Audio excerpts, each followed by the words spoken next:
po si Jory Palmero from MLCP at kasalukuyan pong naglilingkod dito sa dambana ng Mahal na Ina ng Laging Saklolo.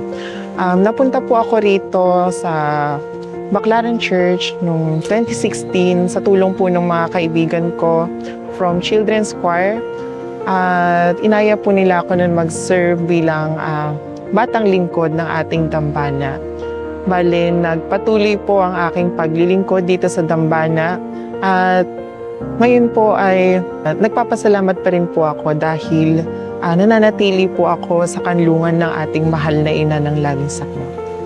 Ginagabayan ako ng aking pananampalataya sa pamamagitan ng mahal na ina ng laging saklolo, no? Lalo na sa mga hinaharap naming mga suliranin dahil wala akong ibang takbuhan kundi ang mahal na ina ng laging saklolo lang tsaka ang ating Panginoon. Parati kong itinatanim sa aking puso't isipan na kahit anong mangyari, hindi ako pwede bumitaw sa Kanya.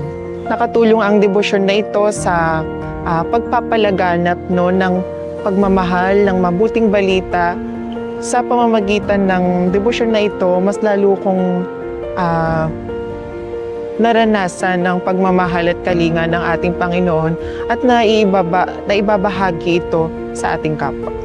Ang debosyon ay hindi natatapos sa pagdarasal, sa pagsisimba o di kaya pag-attend ng mga nobena, kundi ang debosyon ay nagsisimula sa atin at ito ay maaari nating gawin sa pamamagitan ng pagtulong o pakikisalamuha sa ating kapwa at pinapakilala natin ang mahal na ina ng laging saklolo bilang siyang pinakadakilang tanda ng pag-ibig ng Diyos.